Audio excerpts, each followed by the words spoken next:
Força e coragem. Bom dia, professores. Bem-vindos à nossa ATPC, tá? Do dia 3 de julho. Vamos começar. Eu sou a PCNP Juliana, estou aqui com a PCNP Mônica e a PCNP Luciana, da Diretoria Centro. Nós somos PCNPs de anos iniciais, tá bom? Então, vamos começar a nossa apresentação. O ATPC de hoje, o tema é leitura, tá? E já vamos começar relembrando os nossos combinados para a nossa ATPC.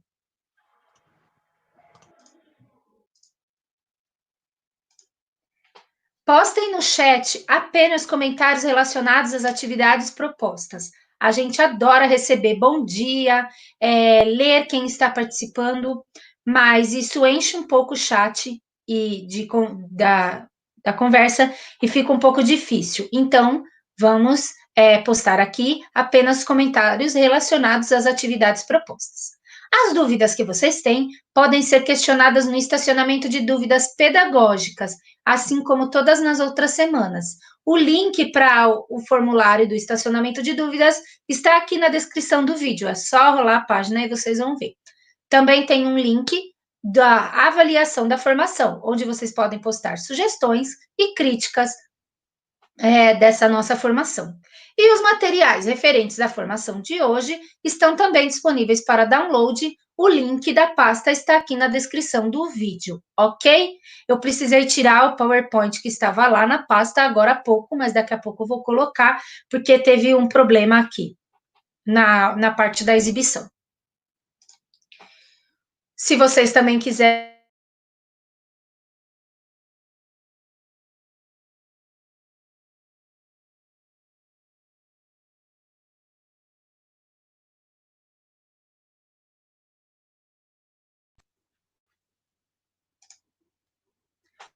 Oi, voltei. Tivemos um problema com a internet aqui, desculpa. Se vocês quiserem registrar suas dúvidas utilizando o celular, basta apontar a câmera do QR Code para a câmera para o QR Code aqui da tela, ok? Luciana, verifica se está saindo o som no YouTube, por favor.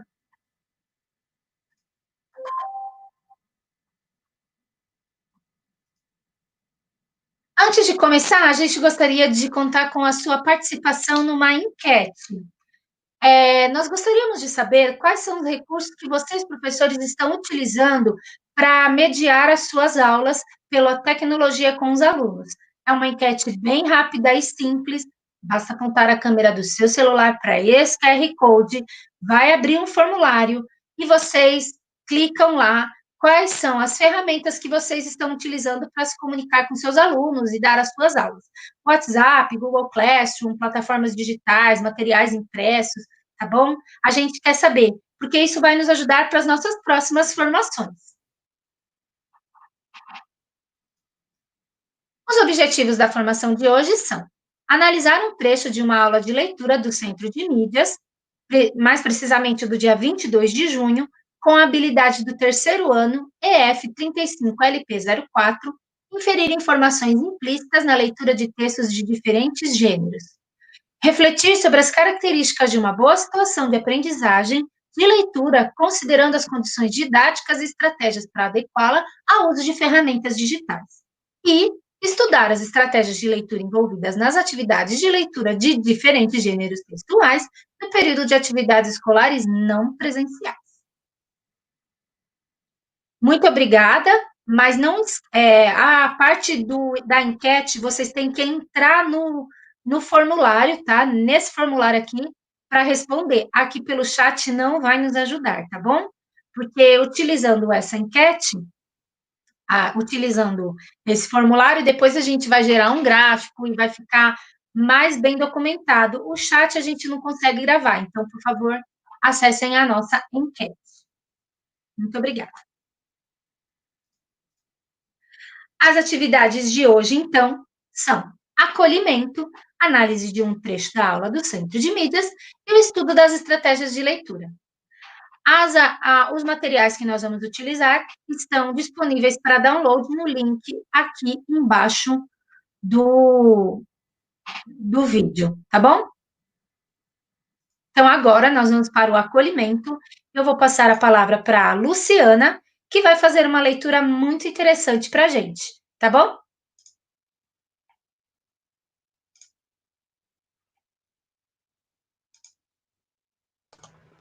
Olá, bom dia. Bom, eu vou ler para vocês alguns trechos de uma entrevista do Chico Buarque, onde ele fala sobre o pai dele, que era o historiador Sérgio Buarque de Holanda. Essa entrevista foi publicada no jornal Folha da Manhã, no domingo, dia 5 de julho de 1992. Começa assim: eu sempre tive uma admiração muito grande por meu pai, e falar sobre ele pode parecer meio cabotino, diz Chico Buarque. A comemoração dos 90 anos de nascimento do historiador, no entanto, talvez explique a exceção aberta por Chico. A entrevista a seguir foi realizada em junho, no Rio, e é a admiração, antes camuflada até aos amigos mais íntimos, que transparece agora de forma carinhosa, bem-humorada, o depoimento do compositor sobre aquele que, na opinião de muitos, foi o maior historiador brasileiro. Pergunta: que lembranças você guarda da casa do seu pai, da convivência familiar? No dia a dia era quase uma casa normal. Não tão normal, porque era muito agitada. Éramos 7 filhos. E os filhos e os amigos de cada filho faziam uma agitação permanente. Mas o meu pai ocupava um lugar à parte. Tinha o seu território meio sagrado, que era o seu escritório. Ele vivia a maior parte do tempo recolhido no escritório, cercado de livros por todos os lados. Na Rua Buri, eu me lembro bem, havia uma janela que não se abria mais devido aos livros que entulhavam a sala. Esse era o nosso cotidiano. Esse cotidiano era quebrado também pelos amigos de seus pais? Eu me lembro desde pequeno de vê-los na nossa casa, sempre à noite. As crianças saíam e chegavam os amigos. Não todas as noites, mas com bastante frequência. O engraçado é que mais tarde as coisas começaram a se misturar na Rua Buri. Nós crescendo e os amigos também se tornando amigos do papai. As gerações foram se misturando e os assuntos também. A música sempre existiu lá em casa, desde pequeno. Eu me lembro de meu pai e de minha mãe cantando. Mas a música começou a ganhar uma importância maior por causa da nossa geração e também por causa do Vinícius de Moraes. Quando ele ia lá em casa, todos os filhos se juntavam na sala e vinham os amigos dos filhos, os amigos do papai, para ouvir aquelas músicas. Seu pai se relacionava com você de uma maneira vertical ou horizontal? Era muito presente nele o chamado exercício do pátrio poder? Não existia essa história do pátrio poder. Era uma relação horizontal, na medida em que ele, saindo do escritório e conversando com a gente, ficava tudo no mesmo nível, com brincadeiras e tal. Mas não havia, pelo menos da minha parte, não sei se em relação aos meus irmãos, esse temor, essa distância.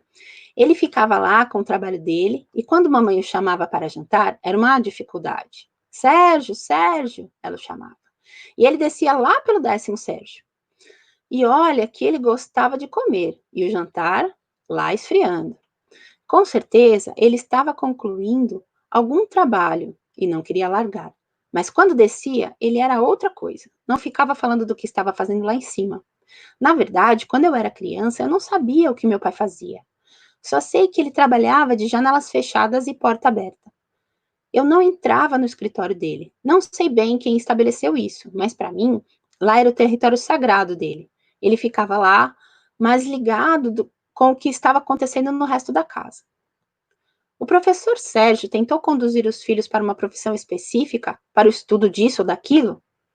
A partir da adolescência, eu comecei a entrar no escritório dele, e a minha entrada foi pela porta da literatura.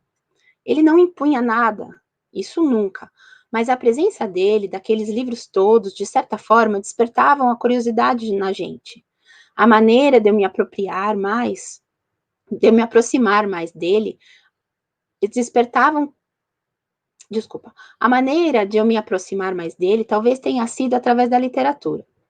Então, já com meus 17 anos, não sei bem quando eu comecei a ler mais. Eu ia lá e perguntava, e ele me indicava isso, aquilo, a gente conversava, mas engraçado, nunca sobre história, que era a especialidade dele.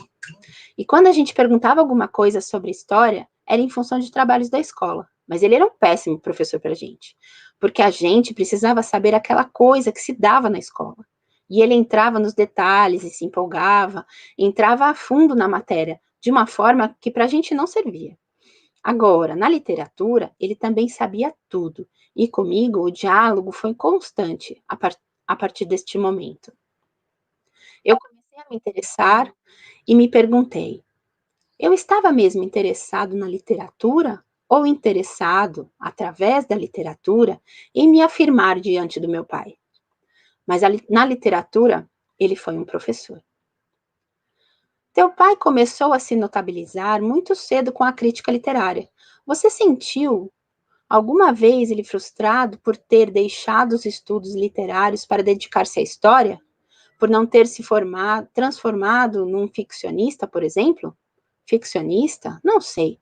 Meu pai abandonou a crítica literária só profissionalmente, mas ele continuou interessado e atualizado, lendo todos os livros que saíam. No seu escritório, uma boa parte de seus livros era de literatura. Ele ficava muito tempo batendo a máquina, mas muito tempo também lendo. Eu me lembro dele falar comigo sobre 100 anos de solidão, por exemplo. E isso em 1970, por aí. Meu pai lia tudo, inclusive histórias em quadrinho. Ele gostava da Luluzinha. Não sei se havia nele alguma frustração por não ter se dedicado mais à crítica literária ou à ficção. Não havia vazio na vida dele. Mas você já gostava de escrever na época da faculdade de arquitetura? Já. Eu escrevia desde os tempos do colegial, nos jornais do colégio. Levava para os meus pais as coisas que escrevia para ele criticar. Então, ele continuou fazendo crítica literária, não é? Ele foi o meu crítico. Ele dava notas? Dava. Eu entregava e saía. Depois, eu voltava e ele dizia: gostei disso, gostei daquilo, você tem que ler mais. Era uma das únicas horas em que a gente sentia uma certa seriedade profissional nele. Quais foram as grandes influências literárias do professor Sérgio? Que autores o tocavam particularmente? Eu me lembro de ele falar que seus livros de Guimarães Rosa tinham ficado redondos, de tanto que ele os leu e releu. Recitava trechos inteiros do Guimarães Rosa e comentava conosco. Ele gostava também muito de literatura russa, Dostoiévski, Tolstói. Lembro-me dele contando sobre um diálogo entre Dostoiévski e Turgenev. Essas histórias iam despertando na gente essa curiosidade. Não era indução. Às vezes ele falava de alguma coisa que estava lendo no momento, como Guerra e Paz de Tolstói, mas ele não tinha nenhum método nas suas leituras. Mas ele era muito rigoroso em suas pesquisas históricas. Ah, sim, super, super rigoroso. Ele fazia fichas de tudo que lia sobre a história. A literatura era mais para a sua fruição. E aí a entrevista segue, ele fala dos amigos, fala do Vinícius de Moraes. Depois vocês clicam no link que está na pauta para ler a entrevista na íntegra. É bem interessante. E nessa entrevista a gente selecionou exatamente porque para a gente poder perceber a importância da leitura e da escrita na vida do Chico Buarque, né? E esse relacionamento que ela proporcionava com o pai dele. Agora, a gente vai assistir um pedacinho, um trecho da aula de língua portuguesa, do terceiro ano, do Centro de Mídias, que foi exibida no dia 22 de junho. E aí eu peço para vocês que listem no caderno os procedimentos realizados pela professora para a gente discutir posteriormente. Vamos lá?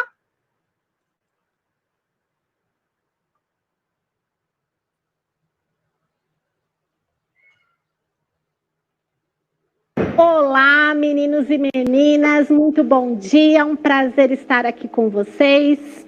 Eu sou a professora Adelina e vou ficar com vocês hoje compartilhando um pouquinho dos nossos conhecimentos aqui juntinho. Tudo bem, gente? Eu sou o professor Rodrigo e vou, junto com a professora Adelina, discutir um monte de coisa legal. E aí eu trouxe uma piada. Piada? Piada é texto, professora Adelina? Não é. Texto é texto, piada é piada. Piada circula no nosso meio, você tem acesso, está escrito, existem livros de piadas, existem sites com piadas, é um texto, é um gênero textual, e a gente vai trazer hoje uma piada. Por que a piada?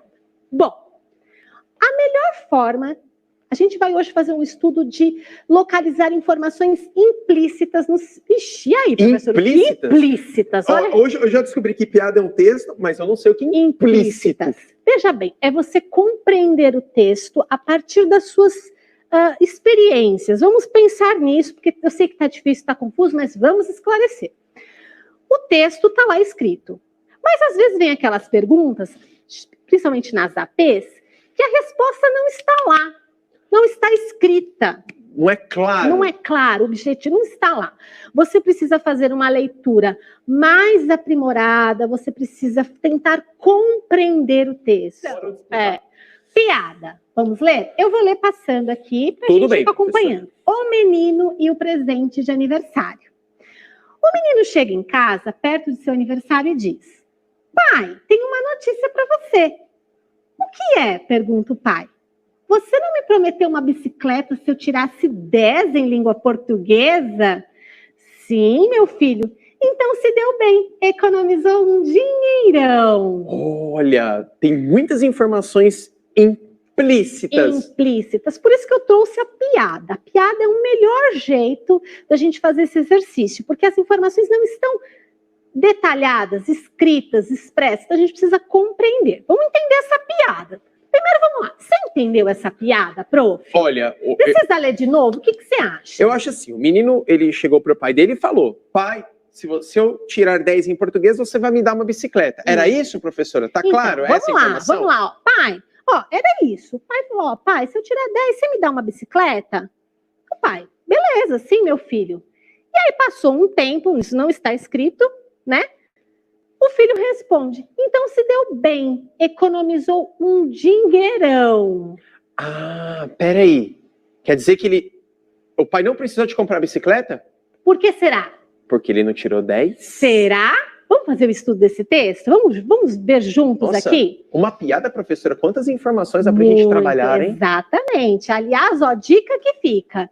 Se você quer fazer esse exercício mesmo de entender, compreender, comece com seus familiares, procure piadas adequadas para sua faixa etária, também não adianta uma piada muito avançada ou piada que não esteja contextualizada, e você busque aí fazer a leitura e a compreensão dessas piadas, tudo bem?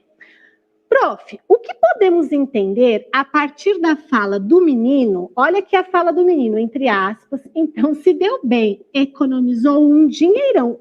Você já cantou a bola pra gente. Mas assim, professora, se eu só ler essa frase, ele ia falar: pai, você economizou um dinheiro, não precisa de comprar bicicleta. É isso? Então, precisa. Lembra do exercício do ler, reler, ler, reler? A gente precisa fazer esse exercício aqui, ó. Voltar para o texto. Então, pensa que essa é uma pergunta. Uma pergunta que estaria lá numa atividade, a sua de língua portuguesa, ou numa avaliação, enfim. O que podemos entender a partir da fala do menino? Então, se deu bem, economizou um dinheirão. Vamos voltar? Vamos. O menino chega em casa, perto do seu aniversário, e diz: pai, tenho uma notícia para você. O que é? Pergunta o pai. Você não me prometeu uma bicicleta se eu tirasse 10 em língua portuguesa? Sim, meu filho. Então se deu bem. Economizou um dinheirão. Vamos lá. O pai precisou comprar a bicicleta, professor Rodrigo? Não precisou comprar a bicicleta. E por que ele não precisou comprar a bicicleta? Porque ele só compraria a bicicleta se o filho tirasse 10. Em língua portuguesa. Isso, então isso é sinal que o filho não tirou 10? Não tirou 10, exatamente. Uma forma engraçada. O filho não quis falar, pai, não tirei 10. Então ele usou essa piada para informar ao pai que não tirou 10. Então, o que podemos entender a partir da fala do menino? Então, se deu bem, economizou um dinheirão. Que o menino não tirou 10. E, professora, essa informação não está clara no texto. Vamos voltar à leitura? Ó. Deixa eu ver se tem essa parte no texto. Vamos lá, não tirei 10, pai. Ó, ele não fala em nenhum momento. A conversa aqui entre o menino e o pai tá nesse sentido. Olha, pai, você me prometeu uma bicicleta se eu tirasse 10, língua portuguesa. Certo. Então, se deu bem, economizou um dinheirão. Em nenhum momento o filho fala que não tirou 10.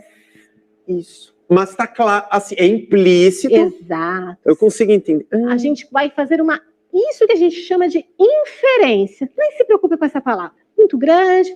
É importante que vocês entendam isso, que nem tudo estará escrito no texto. Você vai ter que fazer um exercício para compreender. E aqui nós compreendemos. Sim. Não é? Mas olha, nós compreendemos lendo ele pelo menos 3 vezes, né, professor? Precisamos voltar. Vocês viram isso que mesmo. Eu fui grifando, né? Grifando não, fui sublinhando. Aqui eu fiz um círculo, né? Então, assim, esse é um movimento de leitura, principalmente quando você precisa entender, né, uma informação. Você precisa ler, reler, grifar, sublinhar, circular, para ficar melhor esse processo. Perfeito, tudo bem? professora. Então, o que a gente responderia aqui? Que o menino não tirou 10. Que o menino, vamos lá, não tirou, vamos fazer aqui, vamos separar certinho. Também não fala quanto o menino tirou. Isso não nos importa. A pergunta é, o que a expressão, então, se deu bem, economizou um dinheirão, diz? Tudo bem?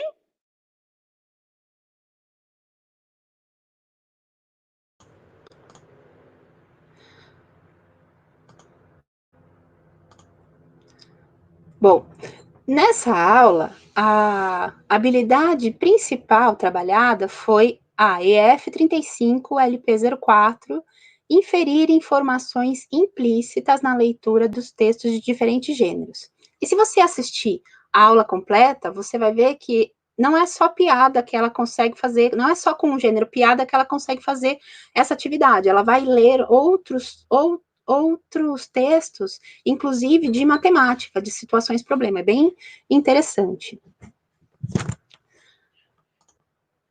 E aí, agora eu gostaria que vocês comentassem no chat os procedimentos realizados pela professora Adelina na aula, aqueles que vocês listaram no caderninho, tá bom? 1 minutinho para essa atividade.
Vamos lá?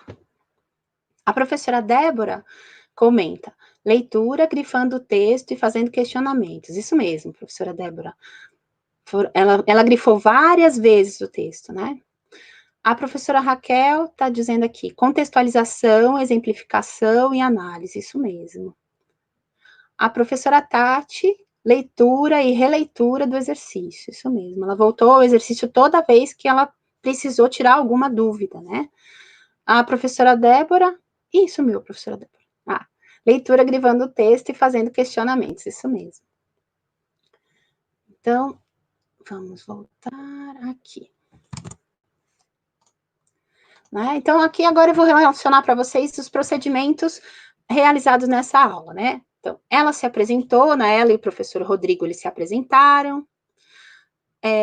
Em seguida, teve a apresentação da atividade, do gênero e da habilidade. Então, ela explicou como ia ser a atividade, falou sobre o gênero piada e explicou que era um texto implícito. né? Ela leu que era uma piada, ela leu o gênero, ela leu o título, ela fez a leitura integral do texto, né? E sublinhava o texto enquanto lia, marcando o ritmo da leitura, questionava os alunos, que naquele caso era o professor Rodrigo, né, que estava representando os alunos, releu o texto várias vezes, leu a questão a ser respondida pelos alunos, juntos eles chegaram a uma conclusão e depois eles retornaram ao texto para verificar se a conclusão que eles tinham chegado estava correta, certo? Agora eu passo a palavra para a Mônica, que fará uma reflexão mais detalhada com vocês.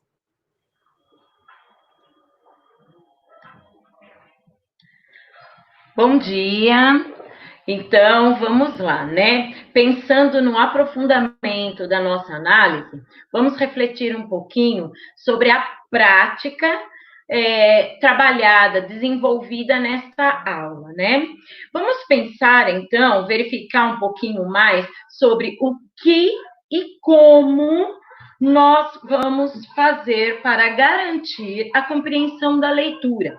Ou seja, a habilidade de inferir implicitamente nos textos, né? Pensando nessa questão, vamos verificar primeiro.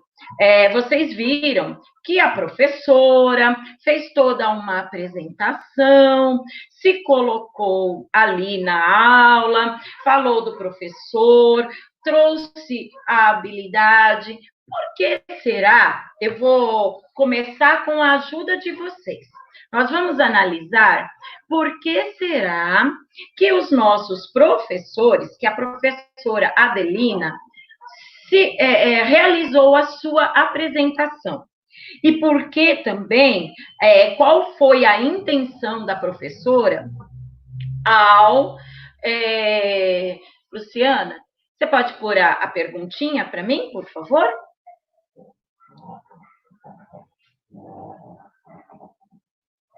Vamos lá. Eu vou começar por esse ponto. Esse será o nosso ponto de partida. Qual foi a intenção da professora Adelina ao realizar a sua apresentação e a apresentação da aula que iria administrar? Nós vamos dar 2 minutinhos para que vocês coloquem aí para nós as suas respostas.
Muito bem, então vamos lá. Vamos verificar, olha só, a professora Líria disse assim, para envolver o aluno na atividade, despertando assim o seu interesse.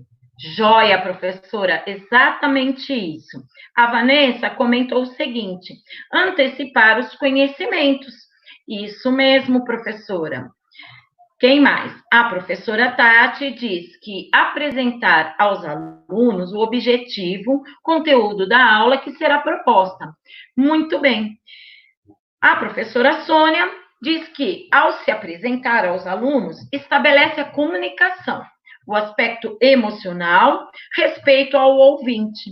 Perfeito. Meninas, vocês estão arrebentando, gente. Tá demais.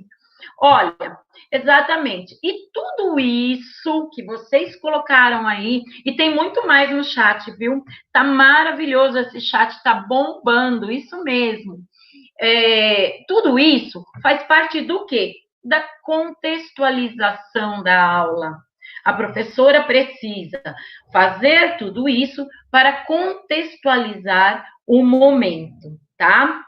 Perfeitíssimo. Vamos lá. Então, para um segundo momento de análise, aprofundando a nossa análise, nós temos, então, agora, uma outra perguntinha.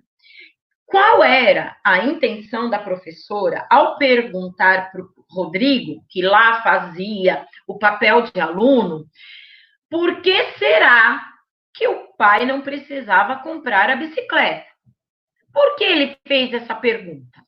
Tá? Então, vamos lá, mais uns minutinhos para que vocês coloquem aí a intenção dessa pergunta, né?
Nossa, gente, eu estou adorando ler o chat. Parabéns, meninos e meninas, vocês estão arrasando, viu? Vamos lá, a professora Elisângela, ela comenta que verificar se os alunos perceberam, entenderam o humor da piada. Joia, Elisângela, isso mesmo. Vamos ver. Mais algum comentário? A Jeane diz que a intenção dessa pergunta foi a verificação do entendimento do aluno. Isso mesmo, Jeane. É isso aí, meninas e meninos. Olha, Ana Lúcia também coloca, para que o aluno descubra uma informação implícita no texto. Perfeito. A nossa resposta é exatamente essa. A pergunta realizada ao professor Rodrigo, ali naquele momento, no seu papel de aluno, era para verificar os conhecimentos, para verificar se ele realmente tinha compreendido o texto e realizado a inferência, né? Muito bem. Agora, nós dando continuidade ao nosso estudo, vamos olhar aqui para as condições didáticas, tá? O que seria isso? O que nós precisamos garantir para que essa aula aconteça. E nós estamos pensando agora numa aula à distância. Então, vamos ver a nossa perguntinha aí para vocês me ajudarem. Olha só, o que é necessário garantir para desenvolver uma atividade de leitura de piada, que é o caso que nós estamos em questão, de forma não presencial? Então, eu gostaria que nesses 2 minutinhos vocês colocassem aí, bombe este chat. Gente, vamos lá.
Vamos lá, gente. Olha, a Joelma diz que através de um vídeo com a piada, para que facilite a compreensão dos alunos.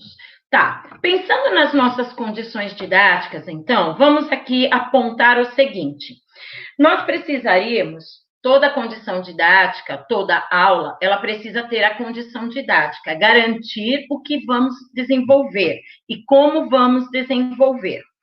Sei que as meninas estão pondo aí, mas eu vou explicar um pouquinho detalhado.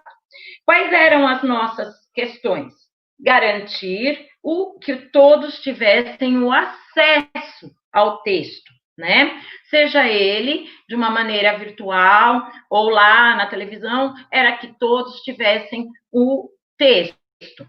Todos também precisavam ter e ver a leitura do professor, a primeira leitura, a leitura realizada pelo professor, ou garantir que um adulto realizasse esta leitura. Para isso, então, a orientação ao responsável ou ao adulto que acompanharia esta aula com as crianças, né?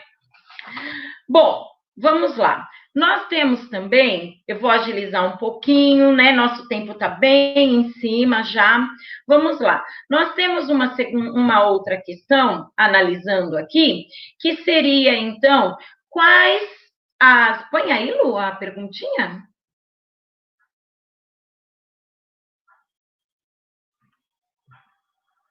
Então, vamos lá. Como que nós podemos, pensando nessa condição didática, de garantir que todos tenham o texto, de garantir a leitura pelo adulto, vamos pensar, então, como poderíamos adequar a leitura da piada, essa aula, com as ferramentas digitais. Então, a gente vai diminuir isso aí um pouquinho. Vamos dar os 2 minutos mesmo, meninas? Ou podemos diminuir a 1 minutinho? 2 minutos? Então, tá bom, vamos lá. 2 minutinhos. Ô, Mônica, Oi. Acho que a gente pode ir direto, né, Ju? A interação? Aí a gente já vai, você dá a resposta aí. Meninos, pelo tempo, né, infelizmente, a gente já está com o tempo passando aí do nosso horário, vamos lá. Então, como que nós podemos adequar essa aula de leitura? Nós poderíamos usar a mídia, né? Então, as nossas ferramentas digitais, adequando com aulas síncronas e aulas assíncronas. O que é isso? Vamos lá. Aulas síncronas são aquelas que necessariamente nós precisamos estar ao mesmo tempo com o nosso aluno no virtual. Seja, o que nós estamos fazendo aqui, por exemplo, é uma situação, é um exemplo. Nós estamos, ao mesmo tempo, discutindo com vocês mostrando para a gente a devolutiva, né? É muito parecido com o que realizamos aqui dentro desse ATPC, usando aqui, no caso, a live, né? Mas nós podemos fazer também as aulas assíncronas, que são aquelas desconectadas. O que é isso? Eu mando via WhatsApp e depois eu tenho um retorno desses alunos. Sendo assim, eles podem mandar através das fotos, e eu já estou respondendo, inclusive, a próxima pergunta, que seria como que os nossos meninos podem interagir com essa proposta. Então, nesse caso das aulas assíncronas, a gente pode disparar para eles o que queremos, né? As comandas, e eles podem dar como devolutiva para nós as fotos, o Classroom, verdade. Tem professores colocando aqui que a gente pode usar o Classroom. Exatamente, com as devolutivas através de um áudio, de um vídeo, que eles podem pedir para a mamãe gravar e mandar para vocês. A gente pode fazer chamada de vídeo, né? Bom, meninos e meninas, o que nós queríamos com essa análise? Garantir um pouquinho algumas estratégias da dupla conceitualização, que aqui não dá para ser, né? Nós optamos por analisar e trazer o nosso objeto de conhecimento em questão, que é a leitura de piada. Agora eu vou passar a palavra para a Juliana, para a gente poder entrar um pouquinho nas estratégias de leitura. Bom, gente, muito bem. Primeiro, gostaria de pedir desculpa pelo tempo. Tivemos um problema com a internet aqui, mas já foi tudo resolvido. Nós vamos falar rapidinho sobre as estratégias de leitura. Para esse estudo, eu selecionei o texto sobre leitura e a formação de leitores, qual é a chave que se espera, da Katia Bracklin. Ele vai estar lá na pastinha para vocês fazerem o download posteriormente, tá bom? Então, a Katia Bracklin explica nesse texto que a leitura é uma prática social. E tudo isso que a gente vai comentar aqui aconteceu lá na aula do Centro de Mídias e vai acontecer nas aulas que vocês vão elaborar sobre leitura daqui para frente, já acontecem, tá bom? A leitura ela é uma prática social porque ela acontece em diferentes espaços e cada espaço, cada lugar ela tem características muito específicas. Por exemplo, quando a gente está na sala de espera de um médico, a forma que a gente faz a leitura, o gênero textual que a gente lê, é diferente de quando a gente está fazendo um estudo, por exemplo, para elaborar essa apresentação aqui, ou quando a gente vai ler um texto para uma criança em casa, até a posição do nosso corpo muda, né? Nessas diferentes atividades de leitura, tá bom? E ela faz parte da nossa vida. A leitura também é um processo individual e dialógico. Por quê?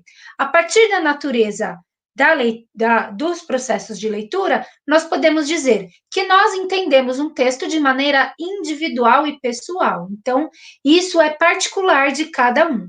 Mas também é dialógica porque é interpessoal. Então, eu entendo um texto a partir das experiências que eu tenho do mundo, mas eu também entendo o texto a partir das experiências, do sentido que o autor quis colocar nesse texto, do tempo histórico que a gente vive. Então, eu vou passar bem rapidinho, tá? Se eu pedisse para vocês lerem esse trechinho de texto que está colocado aí, vocês iam falar assim para mim: nossa, Juliana, essas palavras são muito rebuscadas, né? Para agora, nossa, não tá nos livros que a gente lê atualmente. Então, veja como ele descreve a mulher, a Luísa. Ele diz que a Luísa está com o cabelo louro, um pouco desmanchado, com um tom seco do calor do travesseiro, enrolado, torcido no alto da cabeça, pequenina, né? De perfil bonito.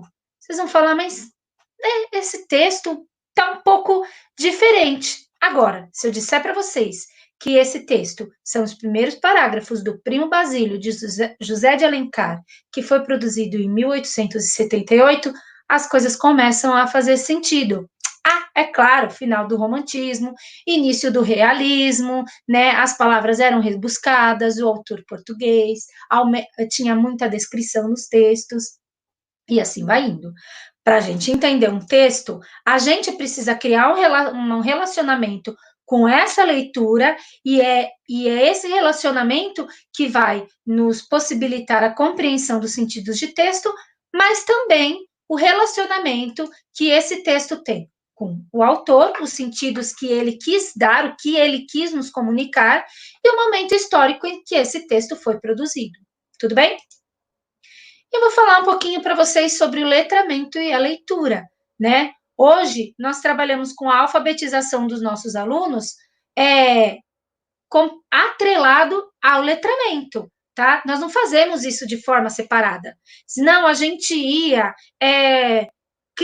a gente ia alfabetizar os nossos alunos, mas primeiro a gente ia ter um aluno muito parecido com o robozinho do GPS, sabe? Aquela mulher que vai falando as palavras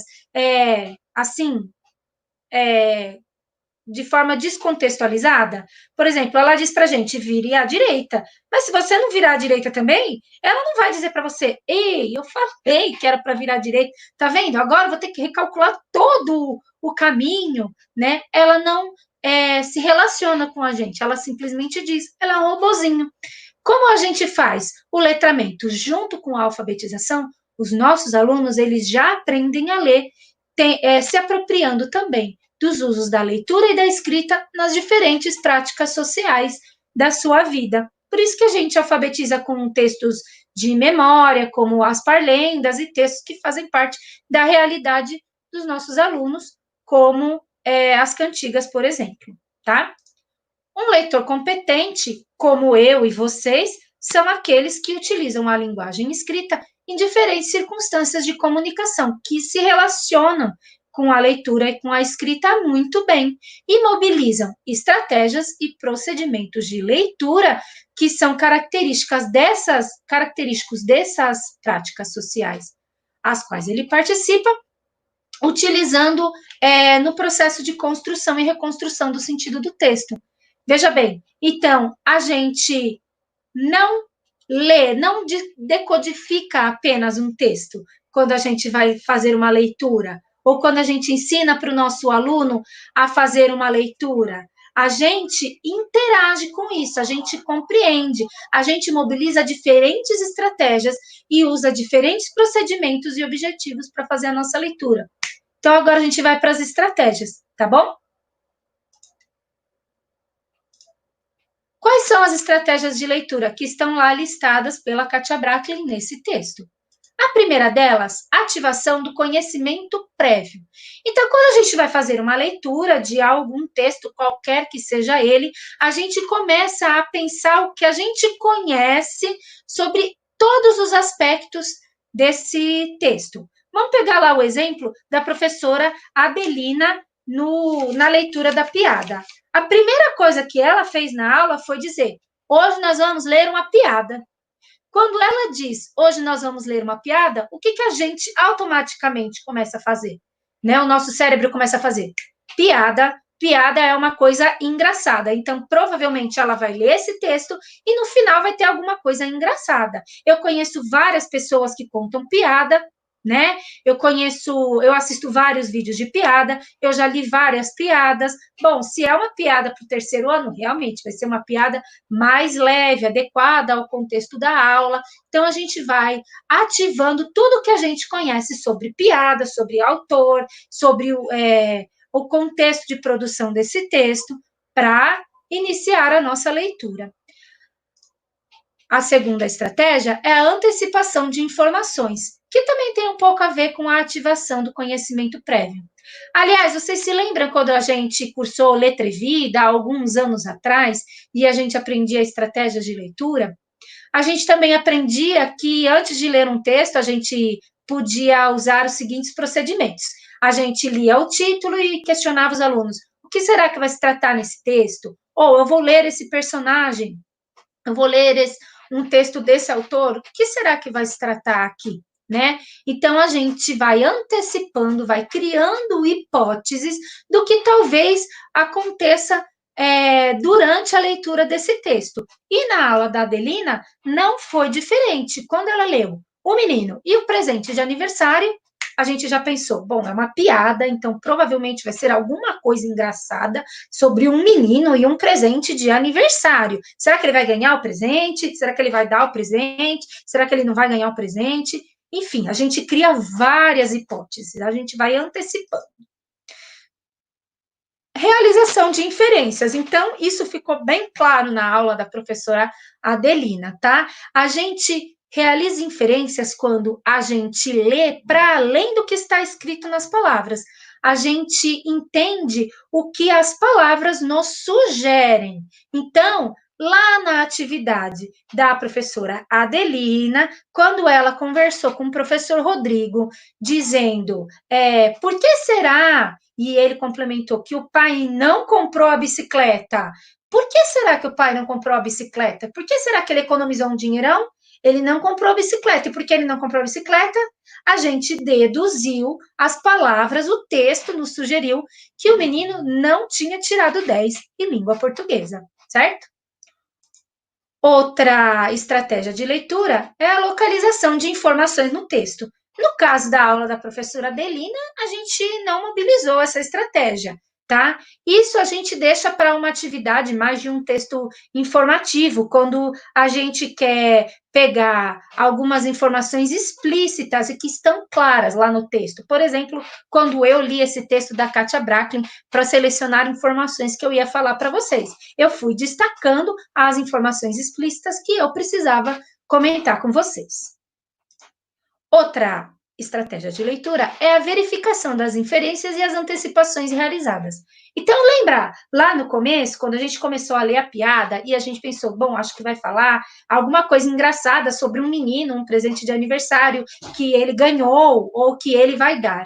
Conforme a gente vai avançando na leitura do texto, a gente vai checando essas hipóteses que a gente criou, que a gente antecipou ou que a gente inferiu no texto. Veja bem, isso não acontece só numa piada. Isso acontece com diferentes textos, diferentes gêneros, tá? Alguns gêneros mais ou menos, as estratégias postas. A gente também tem como estratégia de leitura a síntese das informações dos trechos do texto. No caso da piada, a gente nem mobilizou essa estratégia, porque é um texto curto. Apesar da professora Adelina, no momento que explicou o texto, ela deu uma sintetizada na piada. Mas, quando a gente lê outros tipos de texto, a gente vai sintetizando os trechos deles. Por exemplo, num texto de estudo, a gente lê uma quantidade de informações, dá uma paradinha, nosso cérebro já dá uma sintetizada, então até ali foi comentado esse assunto, a partir daqui talvez ele comente.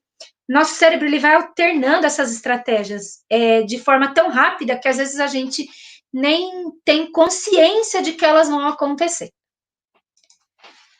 A gente também estabelece relações entre trechos do texto. Então, por exemplo, num texto como esse que eu li para estudar para vocês, eu fui estabelecendo relações. Então, esse parágrafo explica aquela teoria, né? Esse parágrafo se relaciona com aquele outro, esse trecho aqui está tentando explicar aquela coisa que ela falou no começo ou que ela concluiu no final, certo? E a gente também estabelece relações do texto que a gente está lendo com outros textos que a gente já leu, com informações que a gente recebeu em outro lugar, com vídeos que a gente assistiu. São os chamados hiperlinks, ou os links que a gente vai criando. Sabe quando você vai pesquisar alguma coisa na internet, por exemplo, para dar uma atividade para o aluno de vocês? Você digita lá, eu quero um texto informativo sobre o urso polar. Daí, você está lendo um texto sobre o urso polar e lá diz que o urso polar se alimenta de um determinado tipo de peixe, por exemplo. Aí você vai lá e pesquisa sobre esse tipo de peixe que o urso polar come para saber se você poderia, por exemplo, criar um urso polar na sua casa. Ah, não dá, porque esse tipo de peixe só ocorre lá no Ártico, onde vivem os ursos polares. Então, não posso ter um urso polar na minha casa, vai ficar muito caro eu ter esse tipo de peixe. Será que se eu der outro tipo de peixe? E uma pesquisa vai puxando a outra e a gente vai estabelecendo relações do texto que a gente está lendo com coisas que a gente conhece do mundo. Mas, para mobilizar essas estratégias de leitura, a gente também utiliza alguns procedimentos. E esses procedimentos de leitura, eles estão intimamente relacionados com as finalidades que a gente tem para realizar a leitura. Então, pega aí um texto, qualquer que seja, da sua vida. Pensa nele. Muito bem, eu li o Primo Basílio quando eu estava fazendo vestibular. E eu confesso que, apesar das minhas colegas de escola não gostarem do texto, porque ele era muito rebuscado, de uma época não atual, eu amei. Por quê? Eu entendia o contexto de produção desse texto. Eu entendi que não era um texto atual. E eu também mudei o meu objetivo de leitura. Ao invés de fazer a leitura do Primo Basílio apenas para estudar, eu resolvi tirar um prazer dessa leitura. Então, ela fluiu muito melhor. A gente pode ler por vários motivos. Se a gente quiser obter uma informação específica, por exemplo, numa pesquisa que a gente quer fazer sobre sobre os ursos polares, por exemplo. Então, o nosso objetivo vai ser ler para obter uma informação específica. Ou eu posso ler para obter uma informação geral. Eu quero ler sobre os ursos polares. Eu descubro que eles vivem no Ártico. Então, eu vou ter que ler um texto para ver aonde fica o Ártico. Aí, acabo obtendo uma informação geral ou mais específica.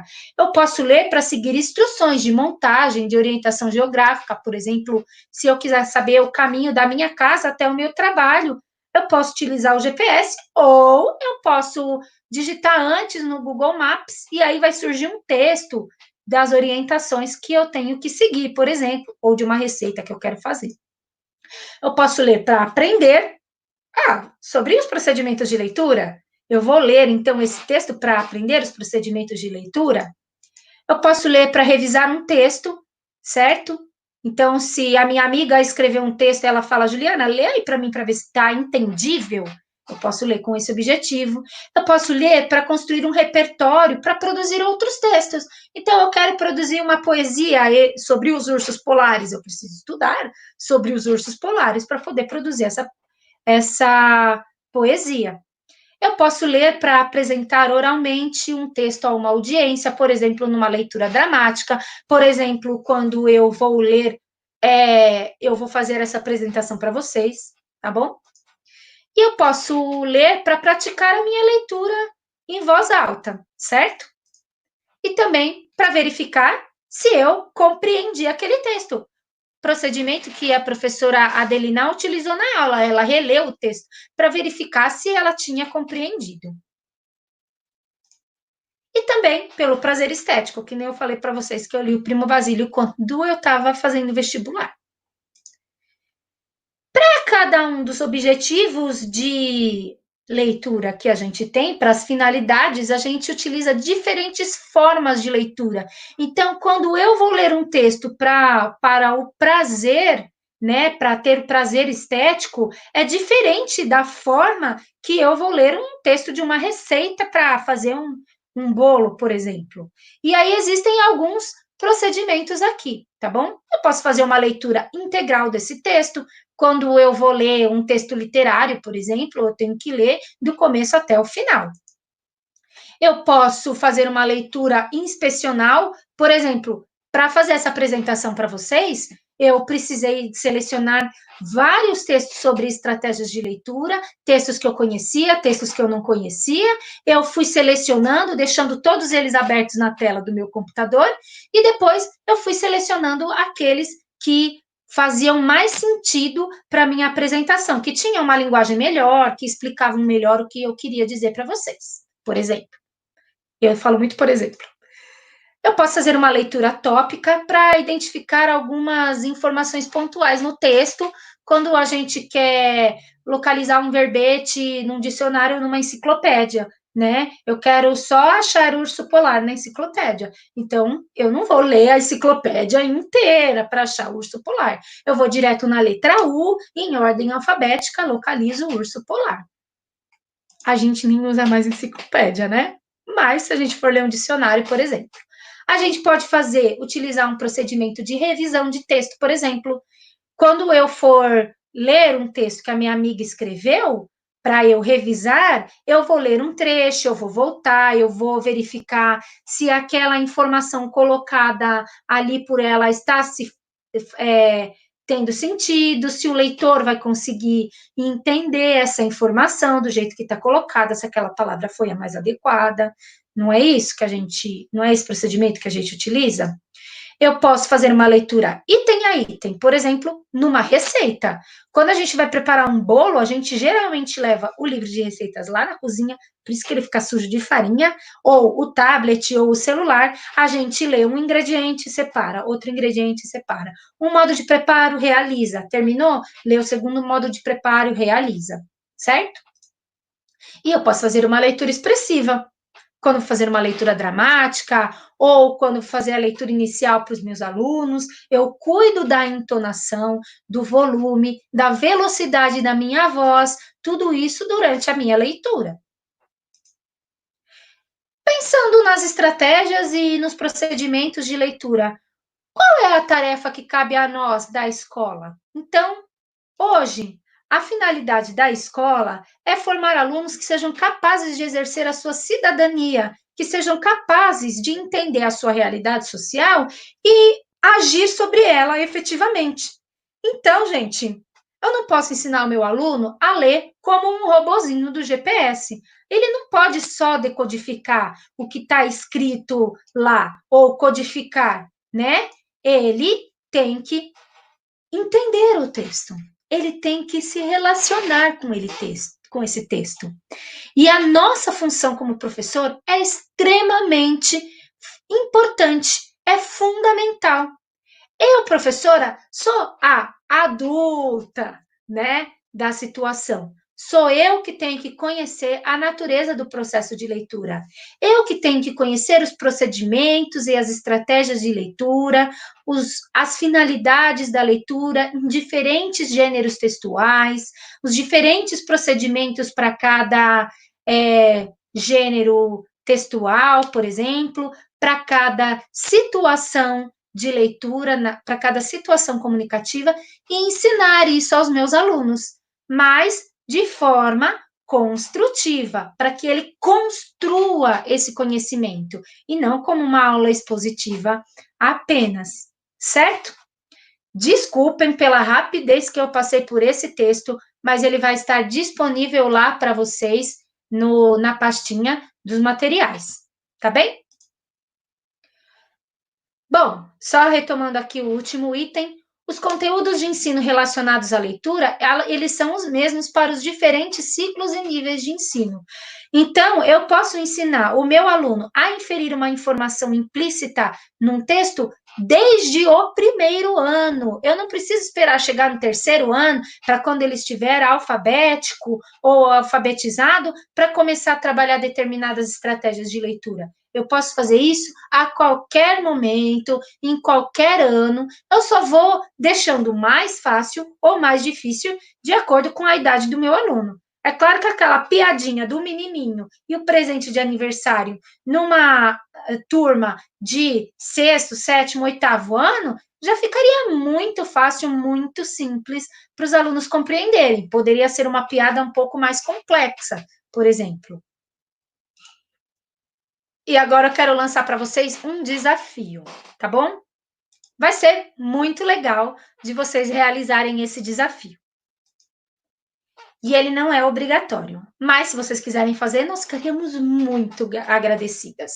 Então, qual é o desafio? Que vocês elaborem uma situação de aprendizagem de leitura de um texto no contexto de atividades escolares não presenciais. Eu já dei uma lida aí no chat de vocês, algumas pessoas consideram isso muito complicado, outras pessoas já conseguiram realizar atividades desse sentido. Perdão. Então, a ideia é que vocês mandem para a gente uma aula que vocês, de forma não presencial, que vocês vão desenvolver algumas estratégias de leitura. Para isso, vocês têm que selecionar um gênero textual, as estratégias de leitura que você quer mobilizar com aquele gênero textual, tá bom? E aí, vocês têm que considerar o ensino síncrono ou assíncrono. Vocês podem encaminhar esse planejamento para o meu e-mail. Eu sei que tem pessoas que já realizaram essas atividades com seus alunos. Se você já realizou e quiser mandar uma atividade que você já realizou, tudo bem. Se você ainda não realizou, gostou muito da formação de hoje e quer realizar uma atividade de leitura, planeje e envia para a gente. Porque pode ser que a gente utilize essas contribuições de vocês nas nossas próximas formações sobre leitura, tá? Só lembrando que um plano de aula bem eficiente, de acordo com as orientações da SEDUC, ele tem alguns elementos essenciais que vocês já estudaram com seus PCs. Eu vou passá-los aqui rapidinho. Então, quando vocês mandarem a aula para a gente, por favor, não esqueçam de identificar essa aula, você, sua turma, o componente curricular, qual é o tempo de realização dessa atividade, quais objetivos você quer atingir com essa aula e quais habilidades do currículo paulista você vai trabalhar nessa aula, como você vai desenvolvê-la, quais as comandas você vai passar para os alunos, quais são os procedimentos que eles devem realizar e que você vai realizar, quais são as intervenções que você vai fazer com os alunos, alguns exemplos delas, quais recursos você vai utilizar nessa aula. Qual ferramenta tecnológica você vai utilizar? WhatsApp, Google Classroom, aula online? Quais materiais são previstos? Textos do ler e escrever, textos da internet? Como você vai fazer a avaliação da aprendizagem dos alunos, tá bom? E como você vai dar a devolutiva para os estudantes, ok? Então, são coisas que vocês não podem esquecer quando realizarem o planejamento dessa aula. Temos aqui uma lista de textos para vocês saberem mais. Elas estão dispostas lá na pauta também, tá bom? E para terminar, eu solicito que vocês avaliem a nossa formação a partir do link disposto aqui na descrição do vídeo, tá bom? É muito importante a participação de vocês. Mas antes de terminar, só alguns avisos. O PowerPoint de hoje ainda não está disponível na pasta para download. Ele vai ficar disponível daqui a alguns minutos. A gente teve um probleminha na hora da transmissão e eu tirei da pastinha, tá bom? Os links para a avaliação, estacionamento de dúvidas, download do material e enquete das ferramentas que vocês estão utilizando também vão ser dispostos aqui na descrição do vídeo, porque parece que alguns deles não estavam funcionando de forma mais adequada. É só vocês voltarem aqui no canal e clicarem neles depois. Também vamos mandar para o e-mail dos PCs encaminharem, e solicitamos que eles encaminhem para vocês. Para ficar mais fácil de vocês acompanharem as nossas publicações de vídeos aqui, assinem se inscrevam no nosso canal, tá bom? E aí ative o sininho, porque daí você vai receber todas as notificações do que a gente posta. A gente tem as lives de formação e também alguns tutoriais para facilitar o seu teletrabalho com os alunos e estreitar o seu relacionamento com as diferentes tecnologias, tá bom? Muito obrigada pela participação de todos. A semana que vem nós vamos ter horário de estudo com 2 horas de formação. Estamos preparando uma surpresa muito legal para todos vocês. Avisem os colegas que vocês vão amar a nossa formação da semana que vem, certo? Meninas? Muito obrigada pela participação. Eu quero deixar aqui que nós estamos trabalhando em prol de encorajá-los, de apoiá-los para se aventurar nessa mudança, nessa situação que nós estamos vivendo, tá bom? Muito obrigada pela participação de todos. Foi maravilhoso. Lu? Eu também queria agradecer a participação de todos, principalmente no chat, que hoje foi muito legal a participação de vocês. Valeu, gente. Obrigada. Até mais. Beijos e até a semana que vem, gente. Tchau, tchau.